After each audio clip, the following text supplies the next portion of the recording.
So up till now, we have studied the types of consciousness and the process of consciousness, and also the consciousness that are called process-free consciousness. Now, process-free consciousness are those that have the function of relinking bhavanga and death. Now, this flow of or stream of consciousness goes on and on and on until not the end of life, until the end of the samsara.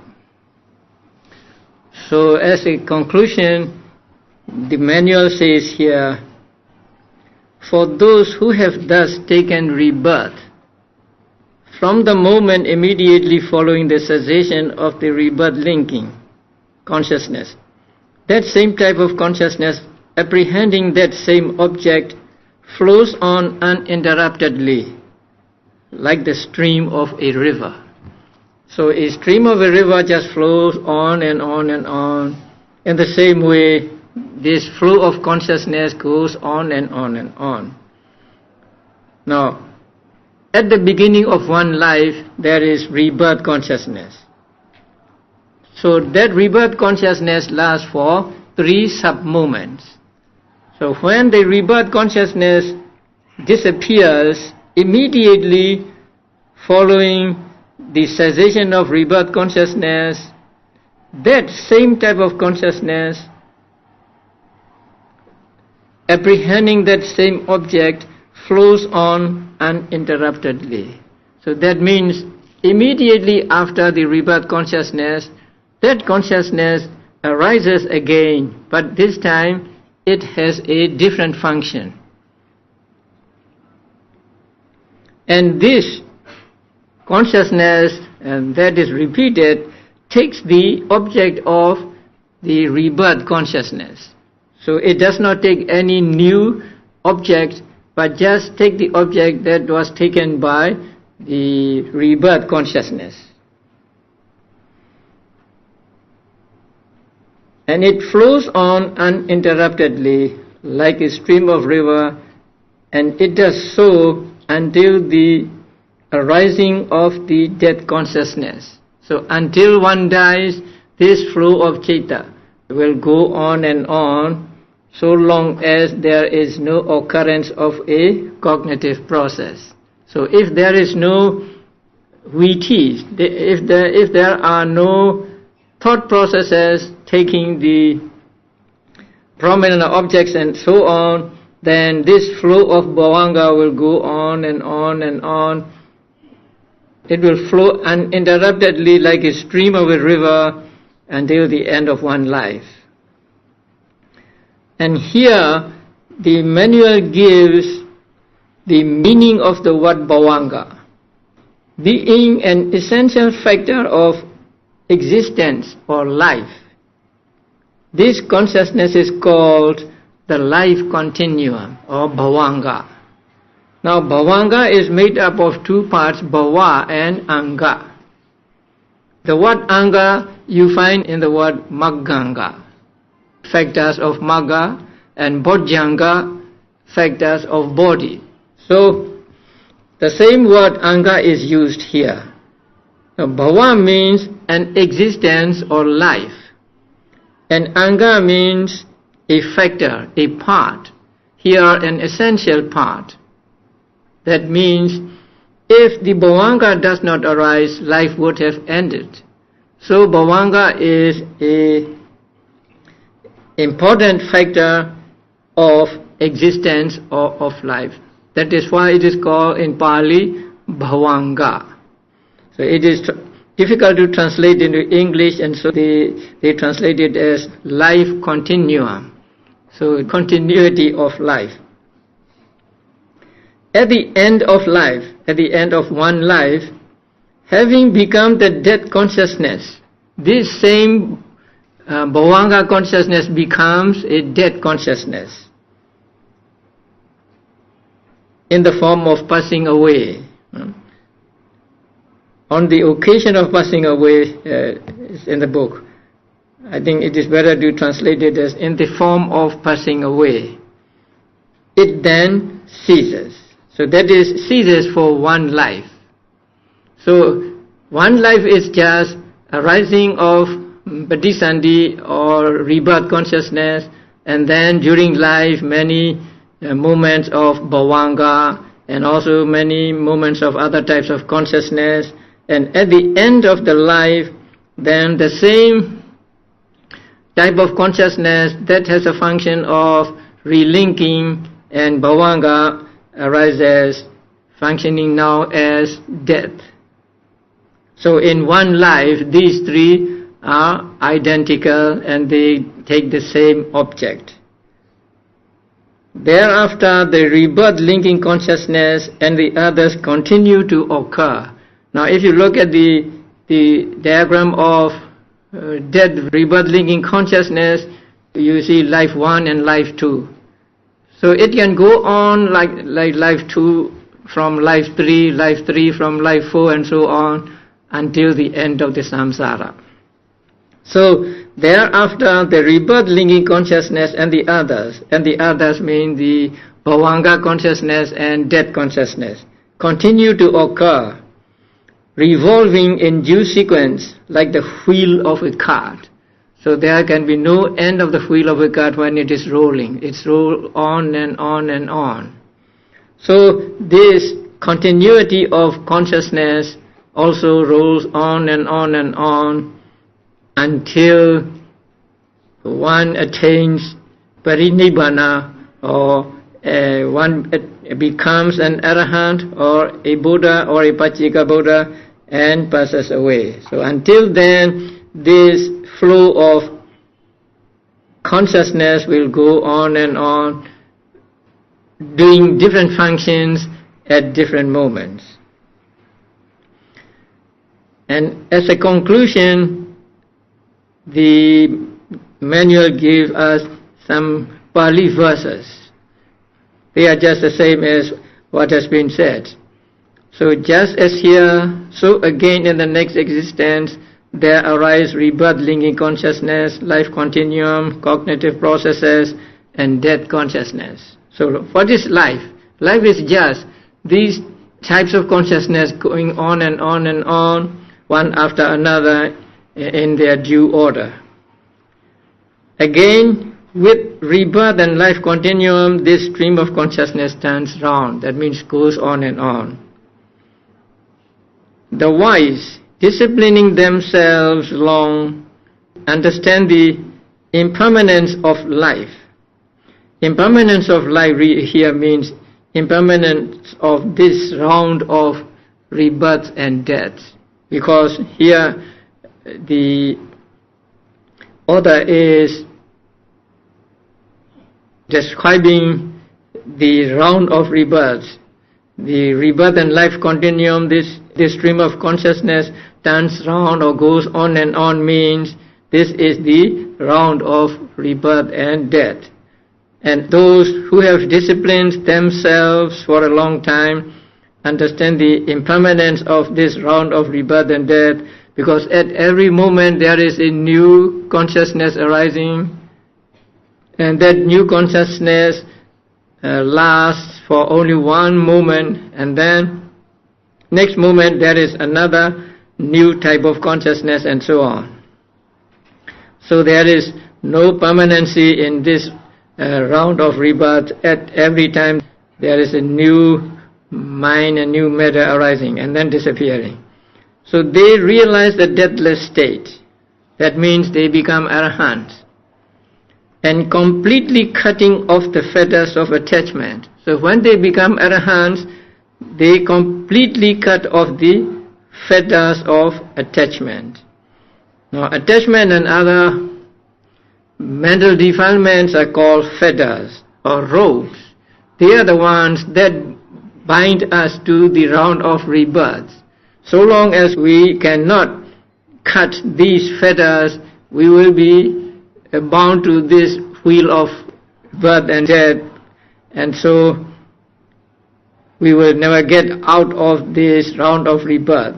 So once the fetters of attachment and actually other fetters as well are completely cut, then that means the end of this round of rebirth and death. So completely cutting off the fetters of attachment, they will attain peace. So I want you to put the will before attain peace, because the Pali word there is isanti, which is in a future tense. So will attain peace. And peace here means the final passing away. Now you may be aware that there are two kinds of Nibbana described in the books.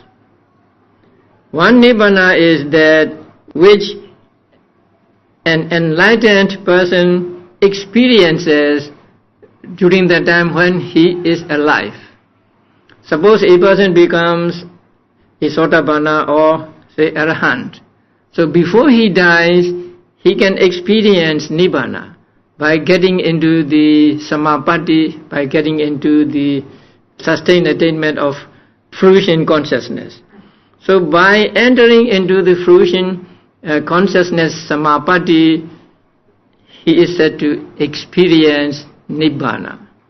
So the Nibbana experienced before the death of an Arahant is one kind of Nibbana. It is called Sa-upadisesa Nibbana. So at the end of the 6th chapter we will find that Nibbana with the aggregates remaining.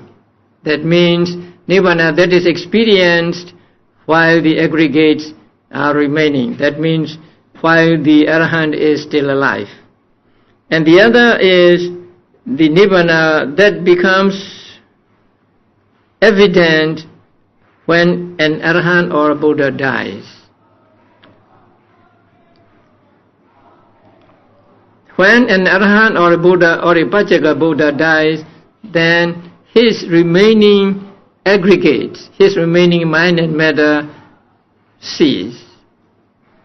And there is no rebirth or no new mind and matter arising after that.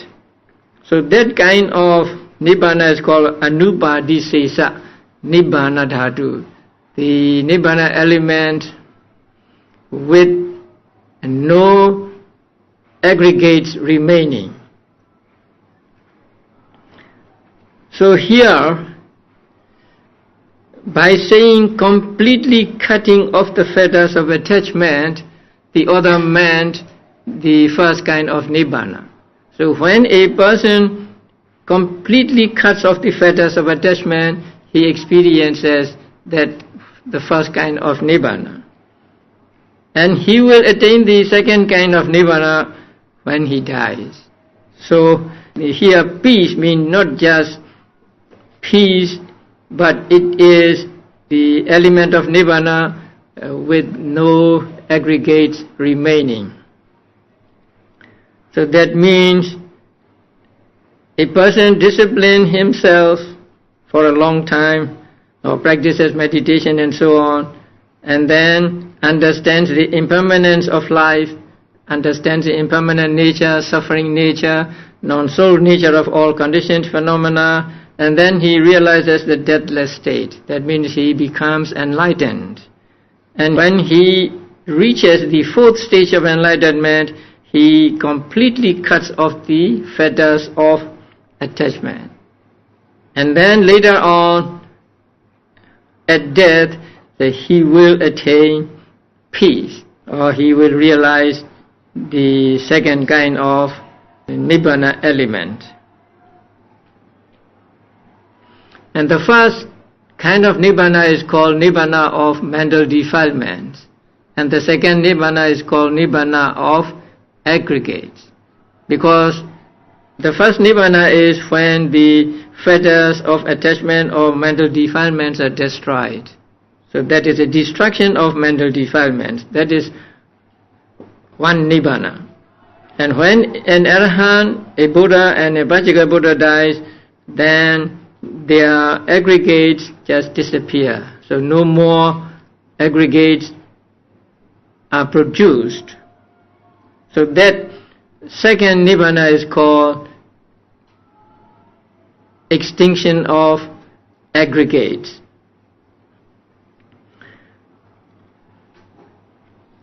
So after understanding the consciousness and how they arise and disappear through the thought processes, and also understanding the 31 planes of existence and how beings are reborn from one existence to another, and how this round of rebirth and death goes on. And then when a person practices vipassana meditation, then he will penetrate into the nature of all conditioned phenomena, and he will reach enlightenment. And when he reaches the fourth stage of enlightenment, he is able to eradicate all mental defilements, and that is the first kind of Nibbana. And at his death, then he will realize the second kind of Nibbana, which is the extinction of all remaining aggregates. So by this conclusion, the author actually hinted to us that we should not just understand or study this book, but we must try to practice so that we can destroy this flow of or stream of consciousness which is going on and on. So this is the end of the 5th chapter. Now, at the beginning of the 5th chapter, we studied the 31 planes of existence, and we call it Cosmology of Buddhism. Now there are many more things to know about the world, how the world comes into being, how the world is destroyed, and so on, and how the world is first inhabited by beings of human beings. So whether we believe it or not, whether we like it or not, it is good to know how our ancient teachers, basing on the teachings of the Buddha, understood about this world, the beginning of the world, and how the beings came into, reborn onto this world. I will refer you to a book if you are interested, and that is Visuddhimagga.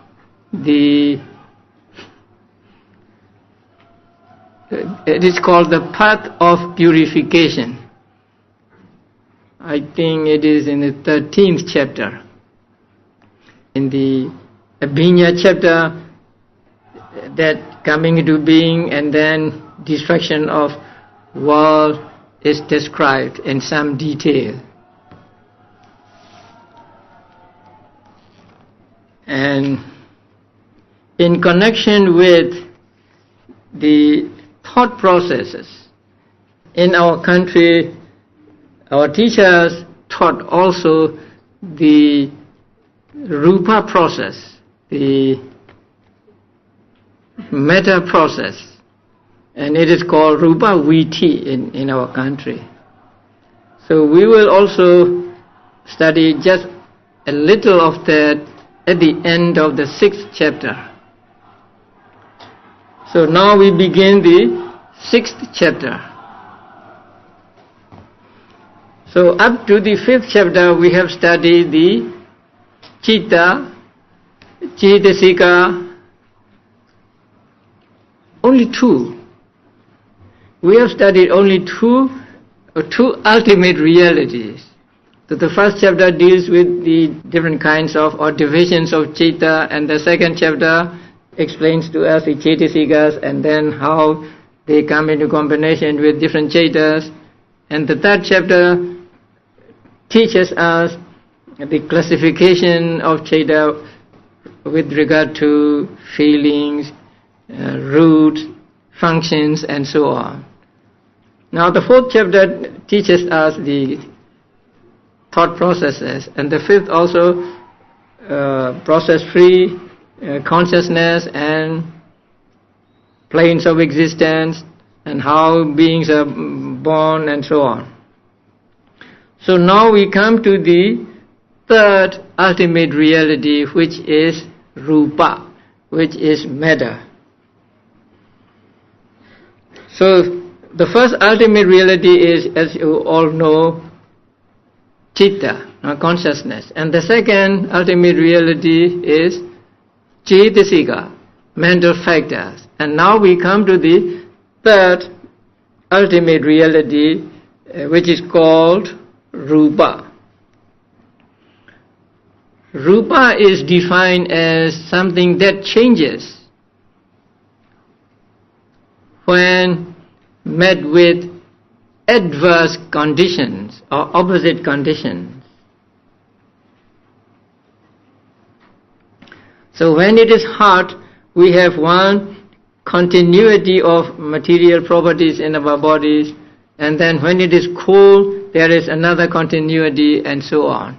So in that way, there is change in the continuity of material properties, and that is what we call Rūpa. Rūpa is defined as something that changes, that means that changes with cold, with heat, with hunger, with thirst, with bites of insects, and so on. And change here means the apparent change, change which is evident, easy to see. Because if we say something that changes is called Rūpa, then we should call mind Rūpa, because mind changes more quickly than matter. Matter lasts for 17 thought moments, mind lasts for only one moment. So mind changes more quickly than the matter. But here the change means the apparent change that we can perceive, that we can see. So it is the apparent change that is meant when we say Rūpa is something that changes with adverse conditions. And that Rūpa, sometimes it is explained as something that is deformed. It's the same thing.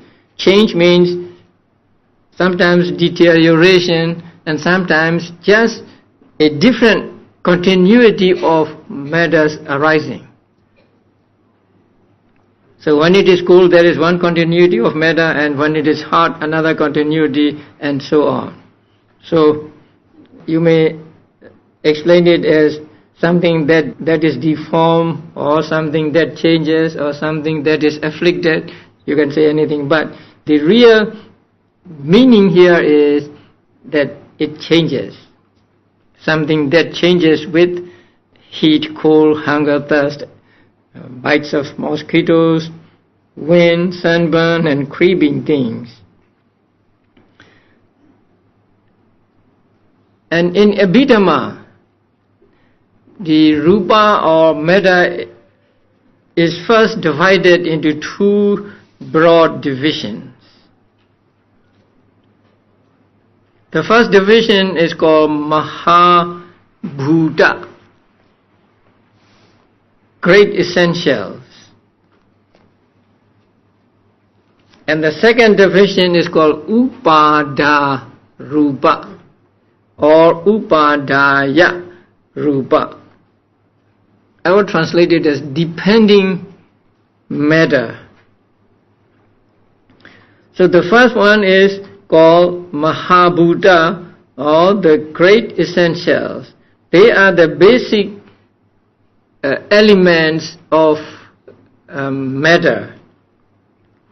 There are four of them: earth element, water element, fire element, and air element.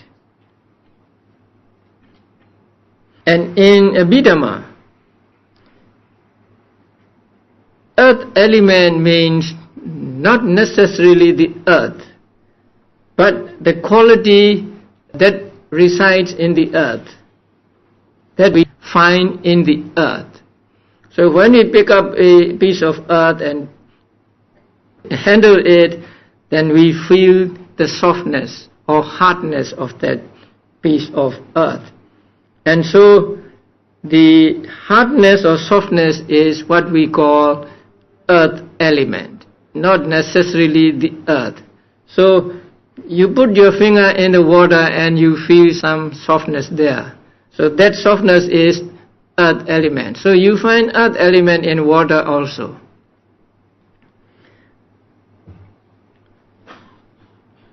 And then there is water element, fire element, and air element. So we'll come to them later.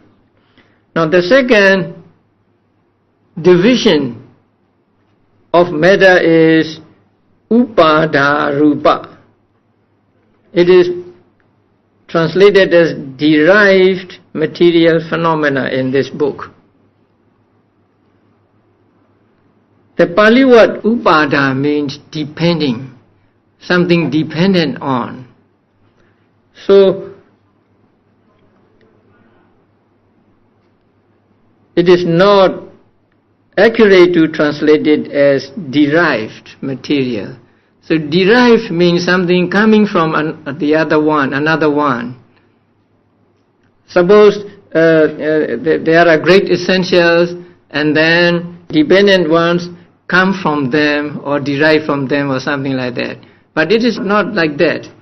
These dependent ones are those that depend on the four great essentials to arise. Not that they are derived from these four, but for their arising they need these four as their basis. So it is better to translate it as dependent matter than derived matter. So there are, the one division is the derived matter, and they are the ones that depend on the four great essentials to arise and to exist. So here the great essentials may be compared to the earth, the derivative phenomena to trees and shrubs that grow in dependence on the earth. So they arise and they exist independent on these four great essentials. I think they are like Chittas and Cetasikas. So Cetasikas are those that depend on Citta to arise. So when there is no Citta, there can be no Cetasikas. In the same way, when there are no four great essentials, then these dependent ones cannot arise. So whenever they arise in dependence on these four great essentials. And there are 24 of the dependent matter taught in Abhidhamma. So 4 great essentials plus 24 dependent ones make 28. So there are altogether 28 types of material properties. There is a table on page 236 of the book.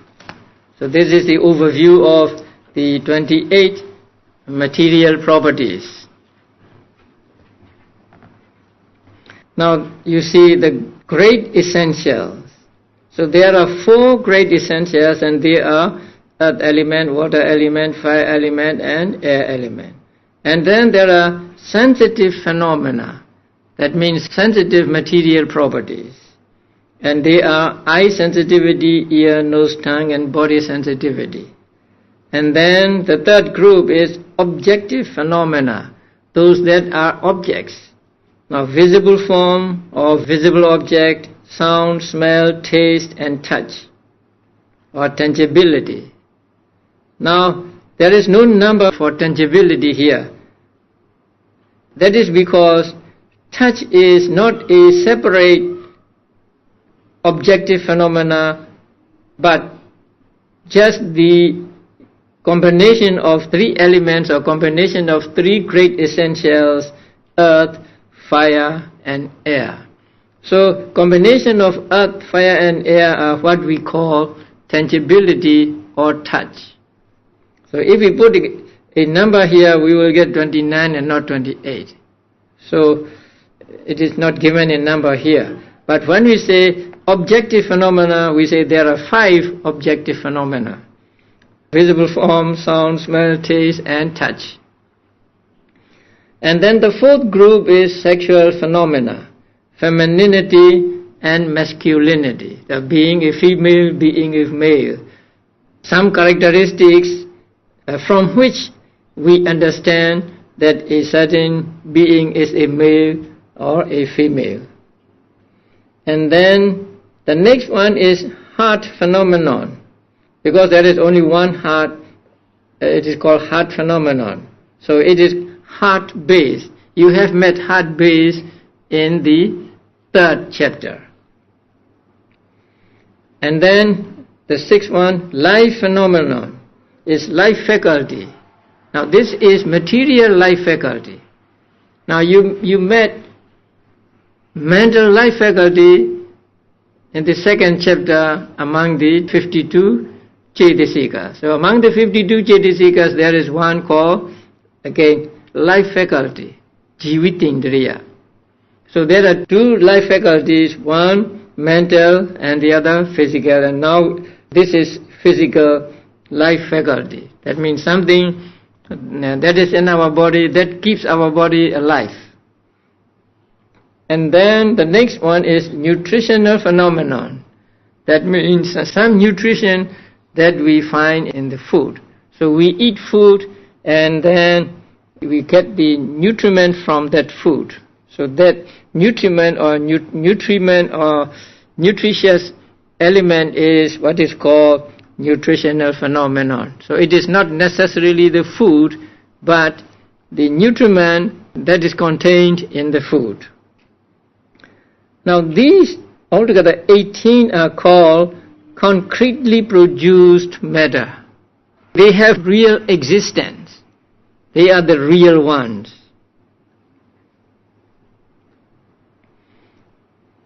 Now there are 10 that are called non-concrete matter, because they do not really exist, but they are some mode or form of what really exists. And among them the first one is called limiting phenomenon or space element. So space is one of matter, although space is nothing, but we call it matter. And the next group is communicating phenomena, bodily intimation and vocal intimation. So by bodily gestures we let other people know our wishes, and by speech we let other people know our meaning. So these 2 are called intimation, bodily intimation and verbal intimation, and we communicate with bodily intimation or vocal intimation with each other. So they are named here communicating phenomena. And then mutable phenomena. They can be changed. Lightness, malleability and wieldiness. Now these names you find among the 52 Cetasikas also. And plus 2 intimations. So mutable phenomena consists of 5. These 3 mentioned here, 22, 23, 24, plus 20 and 21. So these 5 are called mutable phenomena. And then the last group is of 4 characteristics of matter. And they are production of matter, continuity of matter, decay of matter and impermanence of matter. So roughly now we see that there are 28 material properties. 18 are called concretely produced and 10 are called non-concrete matter. Now we will go through them one by one. Now the earth element, the first one. In Pali, the earth element is called Pathavi Dhatu. Now Pathavi means earth and Dhatu is translated as element. In Pali, Dhatu is something that bear its own intrinsic nature. So something that has its own characteristic, its own intrinsic nature is called Dhatu. So here the earth or the earth element is called Dhatu. And the earth is called Pathavi in Pali because it serves as a support or foundation for the coexisting material phenomena. So the other phenomena depend on the earth element. So earth element is something like a support or foundation, and so it is called Pathavi in Pali because Pathavi means the root of the word Pathavi means to expand or to spread out. And as I said before, the earth element is actually the hardness or softness that is contained in every material property. Now when we say hardness, we also mean softness because they are relative terms. And when we study the terms of Abhidhamma, our teachers taught us that there are 4 aspects of each of these phenomena, each of these mental and physical phenomena. So with regard to the Cetasikas also, this guide gave us the characteristics, function and so on of each of the 52 Cetasikas. You may go back and read them. So these 4 aspects are first characteristic. Now second is function. And the third is manifestation, and the fourth is proximate cause. So when we study any of the topic in Abhidhamma, we must understand these 4 aspects of each one of the dhammas taught in Abhidhamma. That is, if we can. If it is too difficult, then we may just leave them. So now here the guide gives us all these 4 aspects. The earth element has the characteristic of hardness. So hardness is the characteristic of earth element. The function of acting as a foundation. So acting as a foundation, acting as a receptacle is its function. And manifestation as receiving. So it manifests to the mind of a yogi as receiving something. Now this is for meditators. So when they meditate, they may meditate on the earth element. So this earth element, when meditated upon, appears to their mind or manifests itself to their mind as receiving. So this is called mode of manifestation. And its proximate cause is the other 3 great essentials because they depend on each other. Both hardness and softness are modes in which the earth element is experienced by the sense of touch. So when we say earth element, we mean both hardness and softness inherent in everything. So that is why we can find earth element in the water, in the fire, in the air, and so on. Now the second element is in Pali Apo Dhatu. Apo means water, so the water element. Water element means fluidity or trickling, oozing. So water element is the material factor that makes different particles of matter cohere Because there is water element, things stick to each other.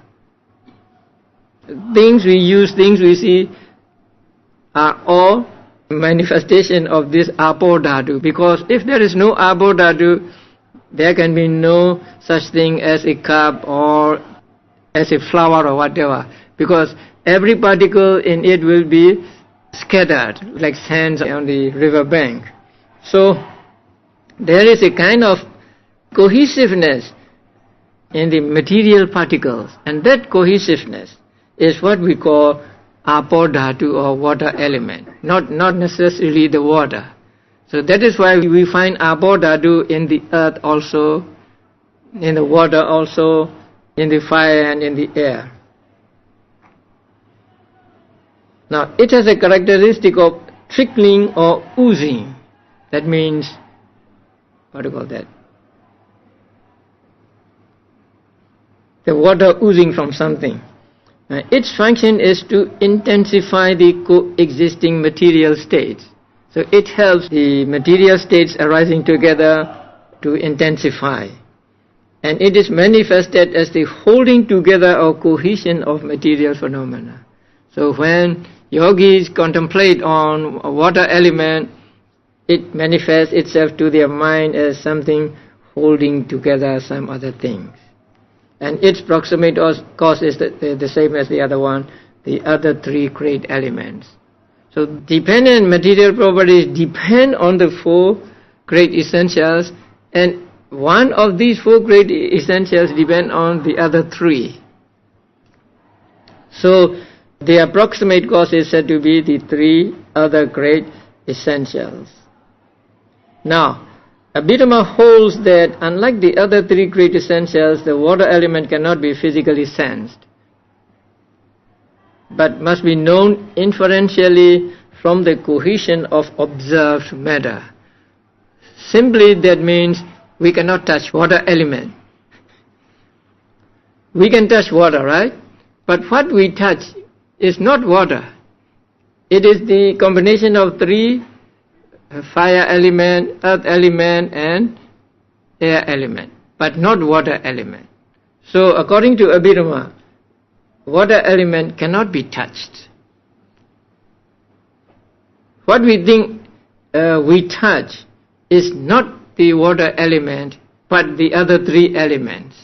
So even in water, we cannot touch the water element. And the third one is fire element, Tejo Dhatu, the element of fire. Its characteristic is heat, so temperature. When we say heat, we mean also cold. So heat or cold is relative terms. They are relative terms. And so when heat decreases, then we say it is cold, and when the cold decreases, it is hot. Its function is to mature or ripen other material phenomena. Just as fire can cook things, this is also a fire element. So it makes other material properties mature or ripen. And it is manifested as a continuous supply of softness. So when treated with fire, things become soft. So it is called continuous supply of softness. Both heat and cold are modes in which the fire element is experienced. When it is hot, it is Tejo Dhatu, and when it is cold also it is Tejo Dhatu. And the last one is the air element, Vayo Dhatu. It is the principle of motion and pressure. Its characteristic is distension. So, characteristic of Vayo Dhatu is to distend things, to extend things. Now when you put the air into the balloon and the balloon stays extended, so because there is air element in the balloon. So the characteristic of Vayo Dhatu is distension. And its function is to cause motion in the other material phenomena. When there is motion, we know that there is air element. Without air element, there can be no motion. and it is manifested as conveyance to other places. So when there is movement, it is like conveying or moving things from one place to another. So that is the manifestation of the Vayo Dhatu or air element, and its proximate cause is the other three great essentials. It is experienced as tangible pressure. So when you practice meditation and you concentrate on the rising and falling of the abdomen, you experience some tension in the abdomen, or the abdomen rises and falls, and so you actually are aware of the air element at that time. So these are the four elements that are a basis for the other 24 material properties to arise and to exist.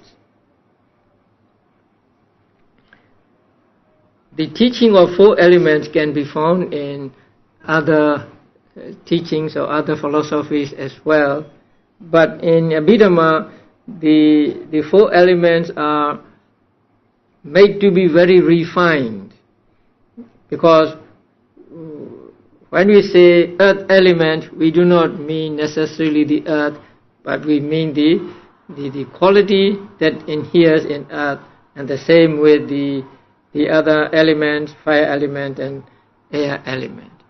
And according to Abhidhamma, again, water element cannot be touched. So we experience water element in other ways, but not by touch.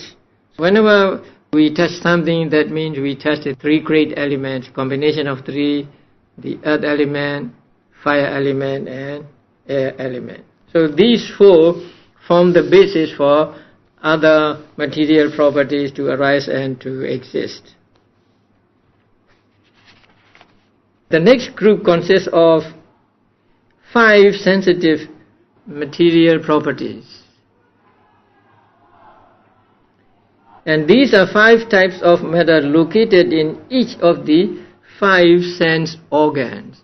So the sensitive matter are located in the eyes, ears, nose, tongue and body.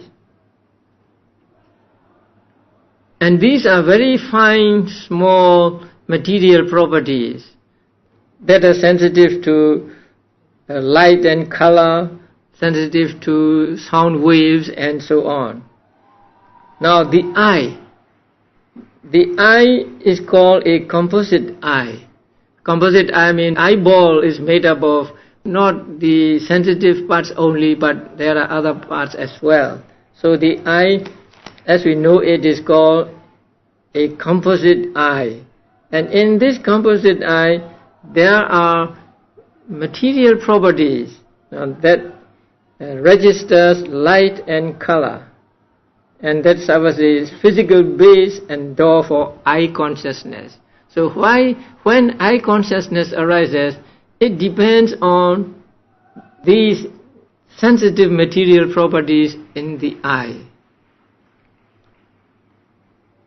Nowadays, we may say that the eye sensitivity is the sensitive materials that are in the retina of the eye.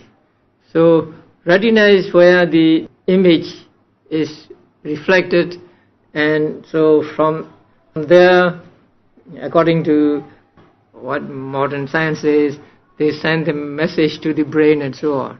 But according to Abhidhamma, when they strike at the retina, they strike at the sensitive parts in the retina, and those sensitive substances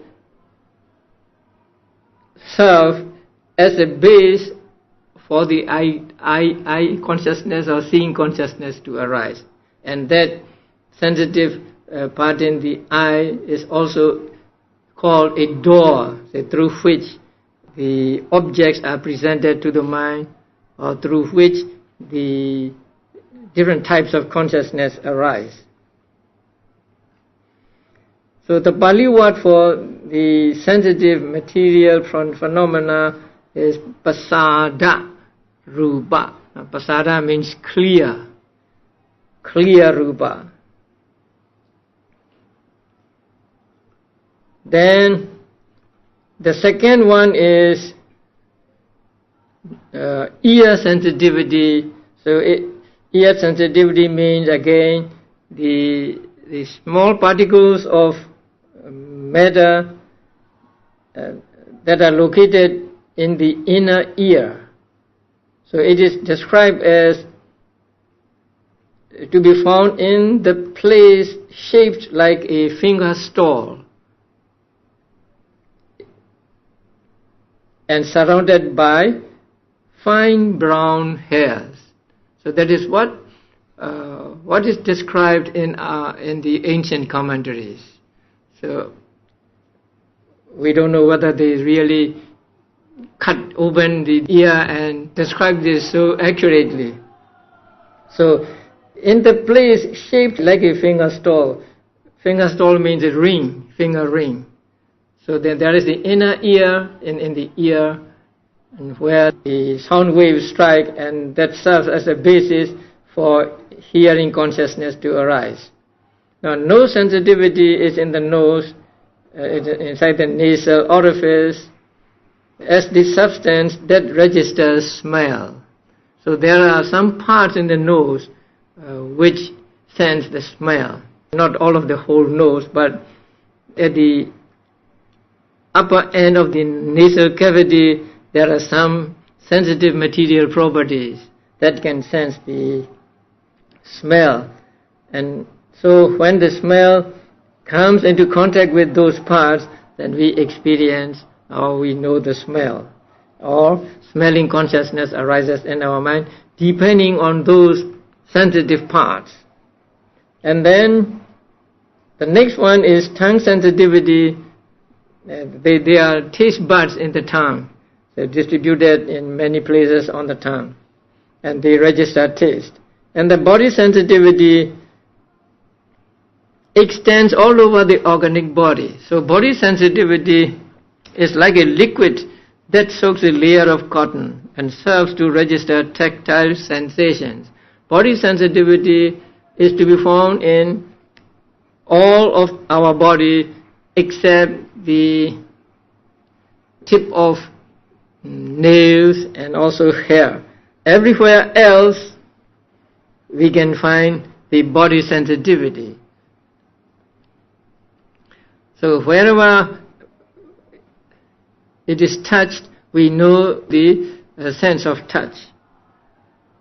So the sensitive parts in the body, all of the body, serve as a basis or a door for the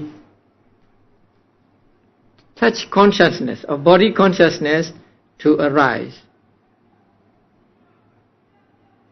So these are called 5 sensitive material properties. The sensitive parts in the eye, ear, nose, tongue, and the body. And the sensitive part of the body resides in the whole of the body except the tips of the nails and hairs. And the others reside, or others are found in their respective places. So these are called the 5 sensitive material phenomena. They will correspond to 5 kinds of objective material phenomena, and we will do it tomorrow. So now the questions. Why was it apparently so easy to become enlightened during Buddha's time? I think during Buddha's time there were more 3-root people than 2-root people. Now those who meet Buddhas have already accumulated the paramis in their past lives. So they are like flowers that are ready to open up, just waiting for the rays of the sun to hit them. So when they met Buddha and Buddha taught them, they just became enlightened. But as you know from the thought process, every moment of enlightenment must be preceded by vipassana moments. So without practice of vipassana, nobody gets enlightenment. The duration of the practice of vipassana is so brief, so short, that we think that there was instant enlightenment during the time of the Buddha. Bird shops bring in birds for Buddhists to practice animal liberation. When Buddhists practice animal liberation in this way, will they gain merit? Those who practice animal liberation, who let go the animals from being put in the cage, I think they will gain merit. But those who catch birds and put in the cages just to be released again, I think that is not kusala. Because they cause suffering to the birds. But those who let go the birds, who liberated the birds, they will gain merit. Now, can you explain Bhavanga, Javana and Tadaramana in detail, or the difference between the process-freed and cognitive process? Now you know what Bhavanga is. It is the constituent of Bhavam, one life, right? And it means the consciousness that is produced by karma and that arises in one life again and again and again as buffers between active moments or active thought processes. And Javana are those that experience the object fully. So, and they have force or power because they do not arise just once or twice, but they arise 7 times so that they gain momentum. And it is during the Javana moments that we acquire what is called karma.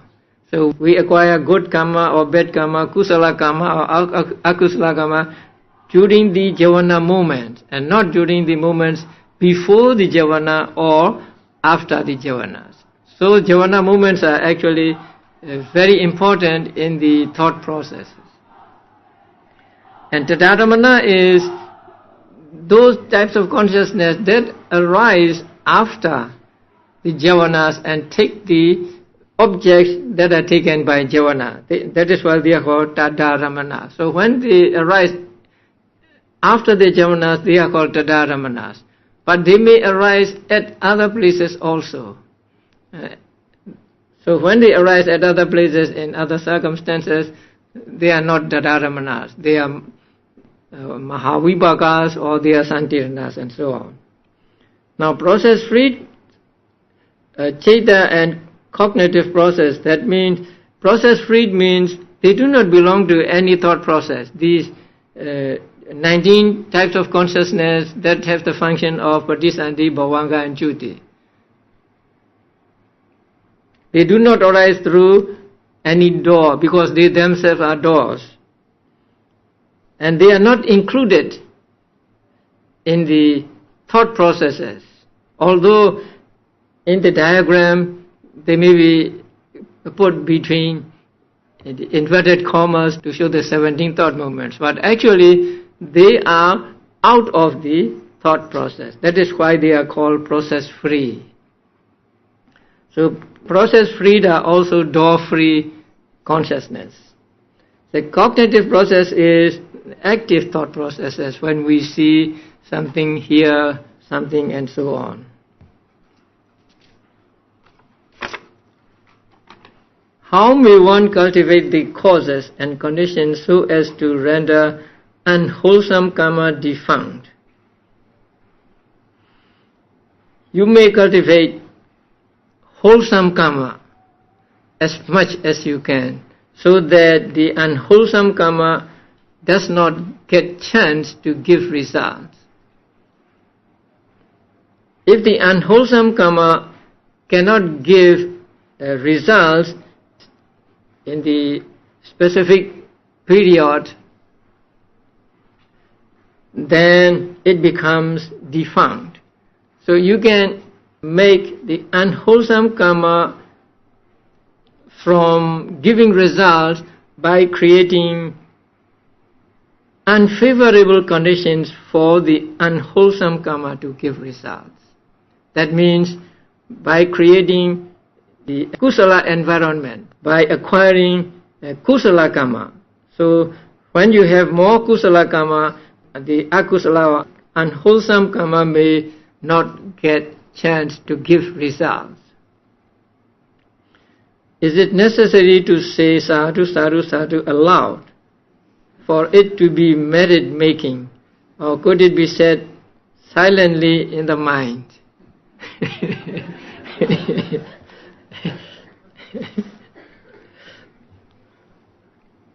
So what is important is for you to be happy about that, to rejoice, right? So you can say sadhu, sadhu, sadhu in your mind, or you may say aloud. So both ways you get the share.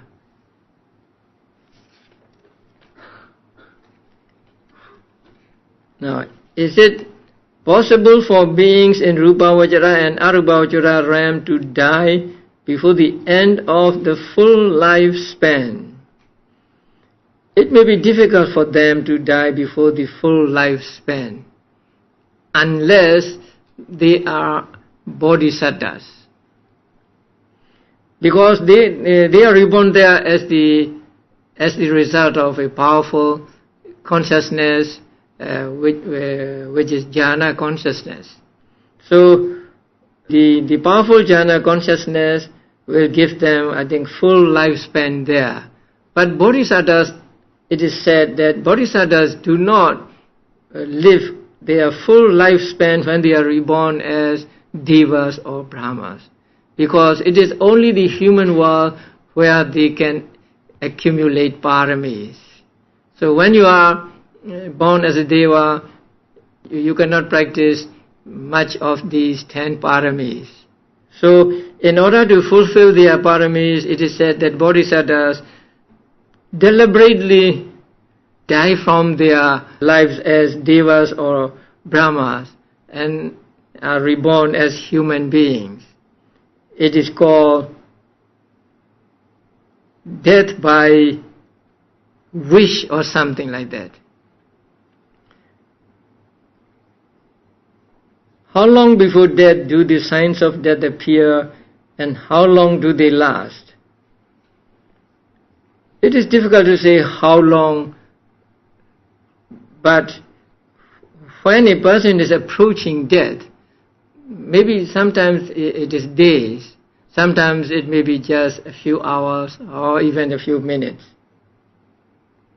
And how long do they last?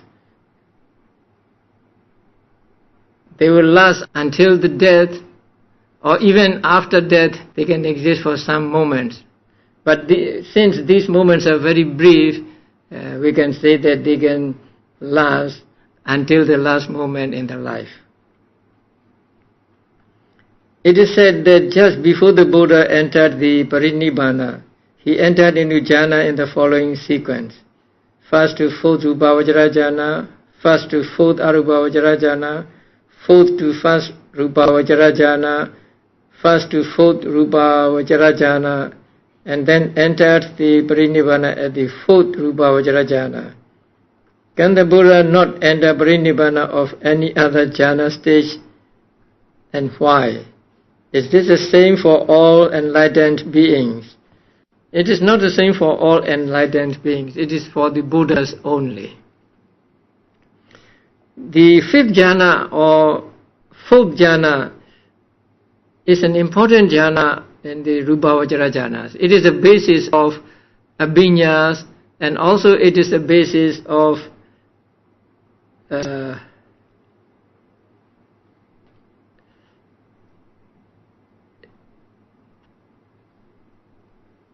how can I say?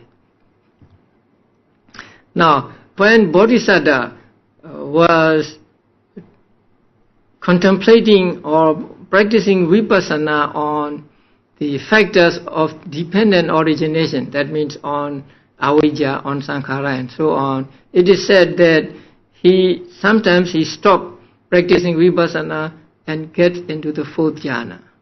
And after staying in the fourth jhana for some time, he emerged from the fourth jhana and then practiced vipassana on the factors of dependent origination.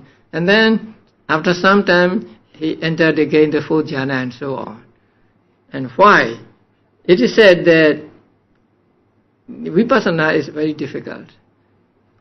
Vipassana, whatever you experience in vipassana is just undesirable things. You see the impermanence, you see the suffering, and so when you are in vipassana for some time, you become wearied. That means your understanding becomes blunt, because you have to deal with what is not pleasant.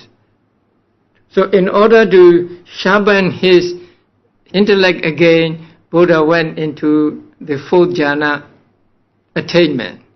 Then after staying in the fourth jhana for some time, then his mind becomes sharp again, and then he went into vipassana again and so on. So fourth jhana is, I think, an important jhana for all arahants and Buddhas. Okay, now it is past 10 o'clock, so I'll take this for tomorrow.